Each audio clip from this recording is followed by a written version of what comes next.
সকলেই আমার প্রীতি ও শুভেচ্ছা নিন। আশা করি ভালো আছেন। যোগী রাজ্যে এনকাউন্টারে শেষ কুখ্যাত গ্যাংস্টার হিন্দু ব্যবসায়ীদের আতঙ্ক মোহাম্মদ ফুরকান। উত্তরপ্রদেশের শামলি জেলায় ফের অ্যাকশন মোড়ে যোগী পুলিশ সূত্রে জানা গিয়েছে, পুলিশের সঙ্গে সংঘর্ষে নিহত হয়েছে কুখ্যাত গ্যাংস্টার মোহাম্মদ ফুরকান। কৈরানা থেকে হিন্দু ব্যবসায়ীদের ভয় দেখিয়ে তাড়ানোর ঘটনায় তাকে অভিযুক্ত করা হয়েছিল। হত্যা, চাঁদাবাজি ও ডাকাতির একাধিক মামলায় তার বিরুদ্ধে গ্রেপ্তারি পরোয়ানা ছিল। পুলিশের দাবি, তিনি প্রথমে গুলি চালান।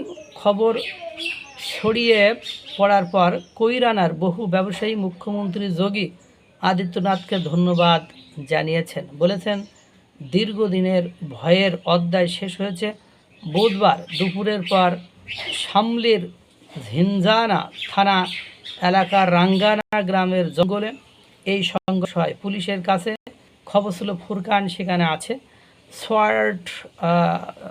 সোয়াট টিম ও স্থানীয় পুলিশ ঘেরাও করে। পুলিশকে দেখেই তিনি কারবাইস্থল থেকে গুলি ছোড়েন। জবাবে পুলিশও গুলি চালান। এক হেড কনস্টেবলের পেটে গুলি লাগে, তাকে মেরাট পাঠানো হয় চিকিৎসার জন্য। ফুরকান বুকে গুলিবিদ্ধ হয়ে হাসপাতালে মারা যান। ঘটনাস্থল থেকে কার্বাইন, পিস্তল, গুলি ও একটি মোটরসাইকেল উদ্ধার হয়েছে। শামলি এসপি নরেন্দ্র প্রতাপ সিং জানিয়েছেন, ফুরকানের বয়স প্রায় 50। তার গ্রেপ্তারির জন্য 1 লাখ টাকা পুরস্কার ঘোষণা করা হয়েছিল। তিনি মুকিম কালা গ্যাংয়ের সক্রিয় সদস্য ছিলেন। পশ্চিম উত্তরপ্রদেশে হত্যা, চাঁদাবাজি এবং সংগঠিত অপরাধের মাধ্যমে আতঙ্ক ছড়িয়েছিলেন। কৈরানায় ব্যবসায়ীদের উপর অত্যাচার ও চাঁদাবাজির অভিযোগ ছিল তার বিরুদ্ধে। 2014 সালে এক ব্যবসায়ী নেতাকে বাজারে গুলি করে হত্যার অভিযোগও রয়েছে। একাধিক মামলায় তিনি ফেরারি ছিলেন। কৈরানার ব্যবসায়ীরা দীর্ঘদিন ধরে এই গ্যাংয়ের ভয়ে ছিলেন।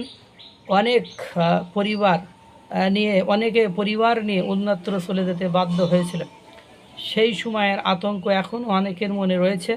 ফুরকানের মৃত্যুর খবর শুনে তারা স্বস্তি প্রকাশ করেছে। কেউ কেউ সরাসরি মুখ্যমন্ত্রী যোগী আদিত্যনাথকে ধন্যবাদ জানিয়েছেন। তাদের কথায় অপরাধীদের বিরুদ্ধে কঠোর ব্যবস্থা নেওয়ায় এলাকায় শান্তি ফিরে এসেছে। দীর্ঘদিনের ভয়ভীতি কাটছে। উত্তরপ্রদেশ পুলিশ গত কয়েক বছরে একাধিক কুখ্যাত অপরাধীর বিরুদ্ধে অভিযান চালিয়েছে। এই এনকাউন্টারকে সেই ধারাবাহিকতার অংশ হিসেবে দেখা হচ্ছে। পুলিশ বলছে, ফুরকান সাধারণত হরিয়ানা, পাঞ্জাব বা উত্তরাখণ্ডে থাকতেন। শামলিতে শুধু অপরাধমূলক কাজ করতে আসতেন। তার এক সহযোগী ঘটনাস্থল থেকে পালিয়ে যেতে সক্ষম হয়।